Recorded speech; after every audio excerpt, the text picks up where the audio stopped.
السلام علیکم ورحمۃ اللہ وبرکاتہ۔ آج کا بیان ہے توبہ کرنے پر، معاف کرنے پر، درگزر کرنے پر۔ اللہ رب العزت معافی کو پسند کرتا ہے کیونکہ اللہ کا نام تواب ہے، اللہ تعالیٰ کا نام غفار ہے، اللہ تعالیٰ کا نام غفور ہے۔ اللہ تعالیٰ معاف کرتا ہے اور توبہ کرنے والے کو پسند کرتا ہے۔ حدیث مبارک میں آتا ہے کہ جو شخص گناہ زیادہ کرتا ہو، اور بہترین انسانوں میں سے انسان وہ ہے جو گناہ کرتا ہو، کیونکہ گناہ تو بنی آدم کرتے ہی ہیں، لیکن بہترین بنی آدم وہ ہے جو گناہ کرے اور اس کے بعد توبہ استغفار کرے۔ توبہ استغفار اللہ تعالیٰ کو پسند ہے، اس لیے اللہ تعالیٰ معافی کو پسند کرتا ہے۔ یہ تو رہی بات اللہ تعالیٰ کی انسان کو معاف کرنے کی، کیونکہ اللہ رب العزت خالق ہے، مالک ہے، معاف کرتا ہے۔ ہمارا رب ہے جس نے ہمیں بنایا ہے، اس دنیا میں بھیجا ہے ہم کو، اور اس طریقے سے بھیجا ہے کہ ہم خطا کے پتلے ہیں، ہم سے غلطیاں ہوتی ہیں، تو رب تو معاف کرتا ہے۔ رب تو ماں سے بھی زیادہ محبت کرتا ہے، تو رب تو معاف کرتا ہے۔ لیکن ایک انسان دوسرے انسان کو کتنا معاف کر سکتا ہے، اور کیا اس کو معاف کرنا چاہیے، اس کے بارے میں ہمارا دین ہمیں کیا سکھاتا ہے؟ ہمارا دین ہمیں یہ بتاتا ہے کہ معاف کرنے والے کو اللہ پسند کرتا ہے۔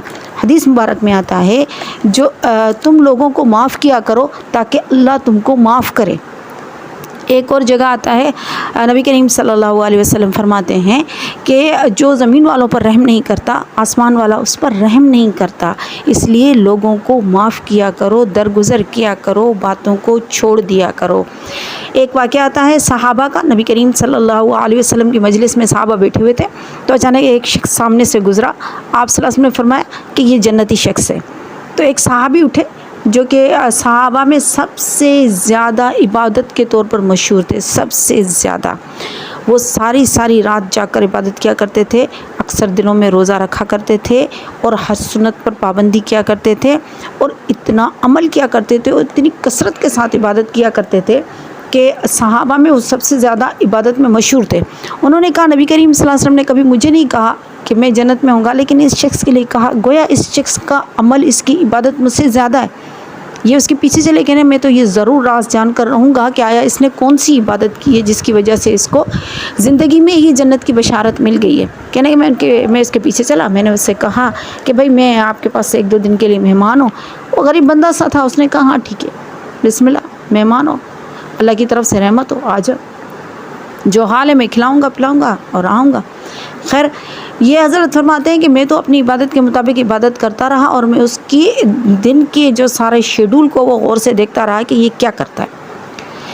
فجر کی نماز میں وہ اٹھا اور اس نے کیا کیا کہ نماز پڑھی، اس کے بعد وہ چلا گیا اپنے کام دھندے پر، اپنا کام کرتا تھا جو بھی اس کا کام تھا۔ وہاں سے آیا، اس نے نمازیں پڑھی، جو دن کی جو فرض نمازیں تھی وہ پڑھی، اس کے بعد گھر کے کام کاج کیے، اس کے بعد پھر رات کا ٹائم ہوا، عشاء پڑھی، کھانا کھایا، عشاء پڑھی۔ کہنے لگے میں سوچنے لگا کہ اس نے اب تو ساری رات عبادت کرنی ہے، لیکن یہ کیا ہوا کہ چرپائی پر لیٹا، اس پر اپنے بستر پر لیٹا اور کچھ دعائیں پڑھی اور کروٹ بدل کر سو گیا۔ کہ میں ساری رات عبادت کرتا رہا اور اس کا انتظار کرتا رہا کہ یہ اب اٹھے گا، یہ اب اٹھے گا، یہ عبادت کرے گا۔ یہ کون سی عبادت کرتا ہے جس کی وجہ سے اللہ تعالیٰ نے، اللہ کے نبی نے اسے دنیا میں ہی جنتی ہونے کی بشارت دے دی؟ کہنے لگے میں نے 3 دن تک سرچ کیا، لیکن مجھے اس میں کوئی بھی خاص عبادت نظر نہیں آئی۔ تیسرے دن میں نے اسے اپنے پاس بٹھایا، میں نے کہا بات سنو، بات یہ ہے کہ مجھے کوئی کام نہیں تھا، میں صرف تمہارے پاس اس لیے مہمان ہوا کہ میں نے یہ لفظ تمہارے لیے نبی کریم صلی اللہ علیہ وسلم سے سنے تھے۔ بتاؤ کون سا عمل کرتے ہو جس کی وجہ سے تم کو اللہ تعالیٰ، اللہ کے نبی نے جنت کی دنیا میں ہی بشارت دے دی؟ اس شخص نے کہا، اب پہلے تو وہ رونے لگا، پھر وہ کہنے لگا کہ اچھا میرے لیے نبی کریم صلی اللہ علیہ وسلم کے یہ الفاظ تھے۔ پھر کہا کہ بھائی بات سنو کہ میرا کوئی خاص عمل نہیں ہے، میں تو غریب سا بندہ ہوں، مزدوری کرتا ہوں، سارا دن نمازیں پڑھتا ہوں، اور جو کچھ فرض ہیں موٹے موٹے جو ہماری دین کے احکامات ہیں ان پر عمل کرتا ہوں، ایسا تو کوئی میرے پاس عمل ہے نہیں۔ تو اس نے کہا نہیں، پھر دیکھو تمہارے پاس کون سا عمل ہے جس کی وجہ سے تمہیں یہ بشارت ملی، مجھے بتاؤ، ہمیں اس عمل سے محروم نہ کرو۔ بہت زیادہ سوچنے کے بعد اس نے کہا میں اور تو کچھ نہیں کرتا، بس مجھے اپنی ایک عادت بہت پسند ہے۔ تو اس نے کہا ہاں بتاؤ کون سی؟ کہ وہ یہ کہ میں جب رات کے ٹائم پر بستر پر سوتا ہوں تو میں کہتا ہوں یا اللہ جو مجھ سے گناہ ہوئے وہ تو مجھے معاف کر دے، اور تیرے بندوں نے جو مجھے تکلیف دی ہے میں انہیں معاف کر دیتا ہوں۔ تو اللہ تعالیٰ سے یہ میں کہہ کر سب لوگوں کو اللہ کی رضا کے خاطر بخش کر کے پھر میں سوتا ہوں، یہ میری روٹین ہے، میں ڈیلی یہی کرتا ہوں۔ تو اس صحابی نے فرمایا کہ بس یہی وہ چیز تھی جس کی وجہ سے تمہارا درجہ اتنا بلند ہوا ہے۔ تو معاف کرنے کے عمل کو اللہ تعالیٰ نے بہت پسند کیا۔ ایک حدیث میں آتا ہے، نبی کریم صلی اللہ علیہ وسلم نے فرمایا، جو شخص حق پر ہونے کے باوجود جھگڑا نہ کرے اور اپنا حق چھوڑ دے اور غصے کو پی جائے اور جھگڑا اور جدل نہ کرے اور معاف کر دے، تو وہ شخص قیامت کے دن اللہ تعالیٰ اسے جنت کے بیچ میں محل دیں گے۔ نبی کریم صلی اللہ علیہ وسلم نے فرمایا کہ اس محل کا میں ضامن ہوں، میں اسے لے کر دوں گا جنت کے بیچ میں محل۔ تو اللہ تعالیٰ معاف کرنے والوں کو پسند کرتا ہے۔ اللہ تعالیٰ خود بھی تواب ہے، توبہ قبول کرتا ہے، خود بھی معاف کرتا ہے، اور لوگوں کو بھی یہ ترغیب ہے اسلام کی کہ لوگوں کو معاف کیا کرو۔ آپ صلی اللہ علیہ وسلم نے جب مکہ فتح کیا تھا تو آپ صلی اللہ علیہ وسلم سے لوگوں کی امید یہ تھی کہ مکے کے لوگوں نے جتنا آپ صلی اللہ علیہ وسلم کو اور آپ کے ساتھیوں کو تنگ کیا تھا کہ آپ صلی اللہ علیہ وسلم ان سے تو بڑا انتقام لیں گے، لیکن آپ صلی اللہ علیہ وسلم نے خانہ کعبہ کے دروازے پر ہاتھ رکھ کر فرمایا، لا تثریب علیکم اليوم، آج کے دن تم لوگوں پر کوئی معیار نہیں ہے، کوئی آپ لوگوں کو یہ نہیں کہیں گے کہ بھئی آپ نے ایسا کیوں کیا اور کیوں نہیں کیا، جاؤ معاف ہے تم کو۔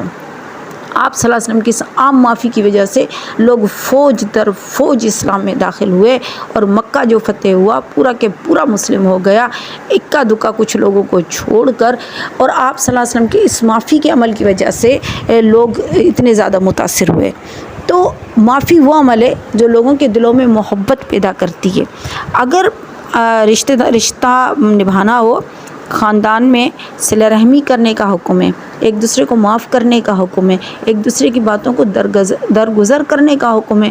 کوئی بھی بات اگر ہو جائے تو اس کو چھوڑ دو، معاف کر دو، خدا کے لیے، بھائی خدا کی رضا کے لیے میں نے تمہیں معاف کیا۔ اچھا، ہمارے یہاں 15 شعبان کو یہ جو معافی نامہ کہا جاتا ہے کہ بھئی معاف کر دو، اور لوگ کہتے ہیں ہاں ٹھیک ہے معاف کر دیا، لیکن دلی طور پر معاف نہیں کرتے۔ یہ معافی نہیں ہوتی ہے، یہ جسٹ ایک فارملٹی ہوتی ہے، یہ چیز معافی نہیں۔ معافی وہ جو دل سے معاف کیا جائے۔ پھر اللہ تعالیٰ جس طرح معاف کرتا ہے اسے تو بندہ معاف کرتا ہی نہیں ہے۔ اللہ تعالیٰ کیسے معاف کرتا ہے؟ اگر بندہ کسی جگہ پر گناہ کرتا ہے تو زمین کا وہ علاقہ گواہ ہوتا ہے کہ اس نے گناہ کیا، وہاں کی دیواریں، پتھر، اینٹ، جتنی بھی چیزیں ہوتی ہیں وہ گواہ ہوتی ہیں۔ آسمان جہاں سے گناہ چڑھتا ہے وہ بھی گواہ ہوتا ہے کہ اس بندے نے گناہ کیا۔ قیامت کے دن جب اللہ تعالیٰ بندے کو معاف کر دیتا ہے تو ان جمادات سے بھی یہ چیز بھلوا دیتا ہے۔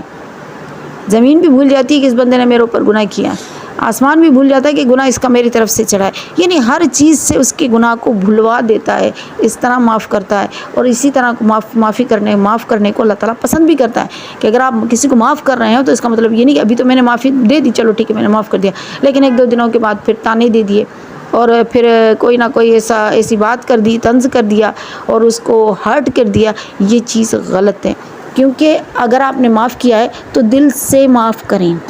معافی بہت بڑی چیز ہوتی ہے، اور حقیقت یہی ہے کہ معاف کرنے والا بدلہ لینے والے سے بہتر ہے۔ اسلام میں بدلے کی اجازت ہے، یہ نہیں کہ اجازت نہیں ہے۔ اگر کسی شخص نے آپ کو کوئی تکلیف دی ہے تو آپ اس کا بدلہ لے سکتے ہو۔ اللہ تعالیٰ نے قصاص کا حکم دیا ہے کہ اگر کسی نے آپ کو تکلیف دی ہے، سنہ بسنی انف بانفی، اگر آپ نے کسی شخص نے آپ کو ایک تکلیف دی ہے، کوئی چوٹ لگائی ہے، کوئی گالی دی ہے یا کوئی مارا ہے یا کچھ بھی کیا ہے تو آپ اس کا بدلہ لے سکتے ہو۔ بدلہ لینے کی اسلام میں منع نہیں ہے، لیکن معاف کرنے والے کو بہترین کہا گیا ہے۔ واللہ یحب المحسنین، اللہ تعالیٰ محسنین کو پسند کرتے ہیں۔ محسنین کون ہیں؟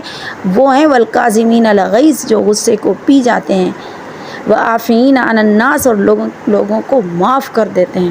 واللہ یحب المحسنین، اور اللہ تعالیٰ ایسے احسان کرنے والوں کو پسند کرتے ہیں۔ تو احسان کرنا، معاف کرنا ایک بہت اچھی چیز ہے۔ اللہ تعالیٰ ہمیں معاف فرمائے۔ اور میں تو یہی کہتی ہوں، میری یہ اپنی بھی یہ عادت ہے، اگر کوئی مجھے تکلیف دے تو میں اس کو معاف کر دیتی ہوں۔ اگر میں اس بات پر قادر بھی ہوں کہ اسے بدلہ لوں تو میں بدلہ نہیں لیتی ہوں، اللہ کی رضا کے خاطر معاف کر دیتی ہوں، اس امید پر کہ یا اللہ میں نے تیرے بندوں کو معاف کیا ہے، انہوں نے مجھے تکلیف دی ہے، مجھے امید ہے کہ تو بھی مجھے معاف کر دے گا قیامت کے دن۔ بھئی ہمیں بھی تو معافی چاہیے نا اللہ تعالیٰ سے، ہم بھی تو گناہ گار ہیں، ہم بھی تو اللہ تعالیٰ کے کئی حقوق توڑ رہے ہیں، ہم بھی تو کئی حدود توڑ رہے ہیں، تو ہمیں بھی تو معافی چاہیے ہوتی ہے نا۔